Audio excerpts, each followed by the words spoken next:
वज़ीर इत्तला सिंध शर्जील इनाम मेमन ने वाज़ेह किया है कि गवर्नर सिंध कामरान खान तिसोरी को हटाने पर पीपल्स पार्टी का कोई किरदार नहीं। गवर्नर का ओहदा नून लीग का हक था। मौजूदा हालात में कोई तनाज़ा नहीं चाहते। नए गवर्नर के साथ ताउन किया जाएगा।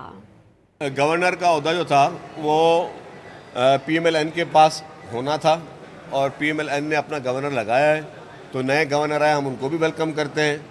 और हमारा किसी से कोई जो है इख्तलाफ, सियासी झगड़ा, लड़ाई किसी से नहीं है।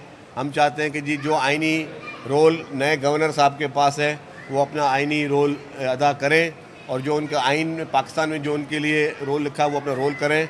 हम उनके लिए भी we are wishing them best of luck, उनकी पूरी टीम को, और उनके साथ सिंध गवर्नमेंट कोऑपरेट करेगी। पहले गवर्नर के साथ भी हमने कोऑपरेट किया और हम चाहते हैं कि जी सब ने मिलजुल कर अपने पाकिस्तान को आगे लेकर चलना है। वज़ीर इत्तला सिंध शर्जील इनाम मेमन ने वाज़ेह किया है कि गवर्नर सिंध कामरान खान तिसोरी को हटाने पर पीपल्स पार्टी का कोई किरदार नहीं। गवर्नर का ओहदा नून लीग का हक था।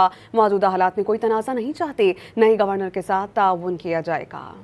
गवर्नर का ओहदा जो था वो PMLN के पास होना था और PMLN ने अपना गवर्नर लगाया है, तो नए गवर्नर आए हम उनको भी वेलकम करते हैं।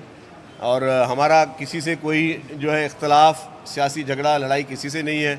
हम चाहते हैं कि जी जो आइनी रोल नए गवर्नर साहब के पास है वो अपना आइनी रोल अदा करें और जो उनका आइन में पाकिस्तान में जो उनके लिए रोल लिखा है वो अपना रोल करें।